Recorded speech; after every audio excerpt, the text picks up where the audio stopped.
yaitu lapisan endometrium, kemudian lapisan myometrium di luarnya, lapisan perimetrium yang paling luar ya.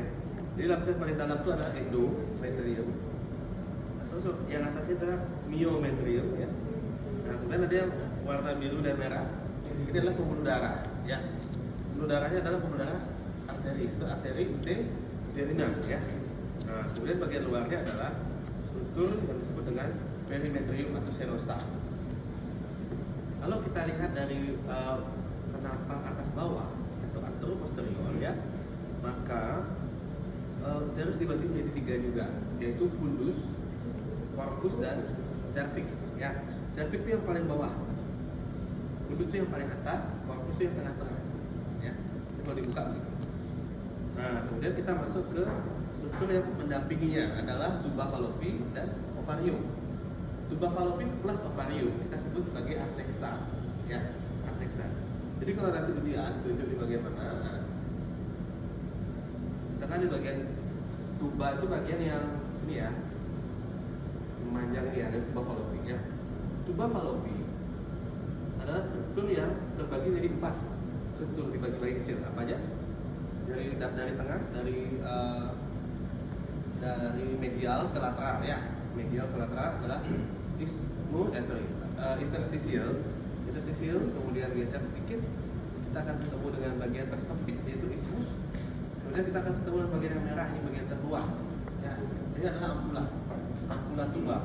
Kemudian bagian yang paling ujung yang bentuknya seperti tangan, bisa gambar-gambar itu fibre ya, bentar ya. Fibre yang ini ya, fibre ya. Oke. Tuba adalah suatu tempat di mana proses fertilisasi atau pembuahan ya. Oke. Bentar ya. Ovarium yaitu ligamentum utero-ovarian ya. Namanya tidak sudah sesuai dengan apa yang dihubungkannya, utero-ovarian. Cuma kalau rotundum atau round ligamen itu menghubungkan antara uterus dengan rongga pelvis ya, yang ini yang kemudian ada lagi yang menghubungkan antara bagian belakang ya. Bagian belakang itu bagian organ sacrum. Sacrum itu dekat dengan cervix ya, jadi sacrum cervix. Ligamentum yang menghubungkan antara tulang sacrum dengan bagian cervix bawah itu adalah ligamentum sacro-uterina. Ya, itu ya. Sacro-uterina, rotundum, ya. Kemudian satu lagi adalah ligamen yang menghubungkan antara infundibulum ya, infundibulum dengan rongga pelvis, di mana di dalamnya itu berjalan pembuluh darah ovarika sebagai ligamentum infundibulum pelvicum. Ya. Oke, saya ulang sekali lagi ya, karena ini cuma ujian. Oke. Ligamentum ada 4 nanti ya. Yang pertama adalah ligamentum yang menghubungkan antara uterus dengan rongga pelvis. Itu adalah ligamentum rotundum ini yang ke atas, yang paling atas, ya ke atas. Ya. Kemudian yang menghubungkan antara uterus dengan ovarium adalah ligamentum apa tadi? Utero-ovarian. Ya, utero-ovarian. Kemudian yang ketiga, ligamentum yang menghubungkan antara cervix uteri dengan sacrum adalah ligamentum sacro-uterina ya. Kemudian yang keempat adalah ligamen yang menghubungkan antara infundibulum dengan rongga pelvis yang mengandung pembuluh darah ovarium adalah ligamentum infundibulum pelvicum. Nah, itu ya. Itu. Oke. Sudah cukup ya? Oke. Yang ini infundibulum pelvicum ya, pembuluh darah ini. Oke. Kemudian sudah ya? Sudah juga. Kita bicara lagi di kanal vagina ya, di kanal vagina. Kanalis vaginalis itu di ujungnya itu ada tonjolan yang kita sebut dengan cervix. Cervix pada bagian yang menonjol keluar itu kita sebut forcium. Ya. Ya. Nah, kemudian cervix ini kanal vagina ini bagian belakangnya, bagian yang dekat dengan rektum itu lebih panjang daripada yang bagian ya.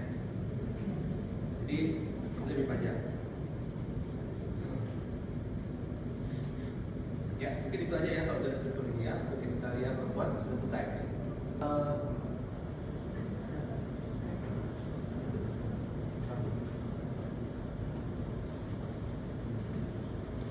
ya, itu papiberus ya. Papiberus ya. Dia adalah isinya kantong-kantong ASI di dalamnya ya. Ketika seorang ibu melahirkan, maka kantong ASI atau papiberus akan membesar. Terprofil dalam ASI. Ketika dilakukan perpisahan oleh bayi, maka akan ASI itu akan keluar ya, diekspresikan. Nah, kemudian struktur warna kuning itu adalah fat atau lemak, ya fatnya, lemaknya. Kemudian pembuluh darah ini adalah arteri mamalia internal. Arteri mamalia internal, ada yang warna biru, yang warna merah, ya itu pembuluh darah yang memberikan supply pada breast, adalah arteri mamalia internal. Nah, kemudian struktur payudara itu berada dari dalam kepada tulang iga atau rib ya, tulang iga rib. Nah, kemudian di bagian luarnya lagi akan ada otot. Ototnya apa? Otot musculus pectoralis major ya. Kemudian di sampingnya adalah musculus pectoralis minor. Ya, ini penting ya. Jadi musculus pectoralis akan membuat payudara itu akan tetap pada posisinya sehingga nyaman untuk menyusui bayi ya. Nah, setelah itu di bagian ujung akan ada areola mamae dan nipple ya. Ini areola ya, areola dari warna coklat ya, dan ujungnya itu nipple.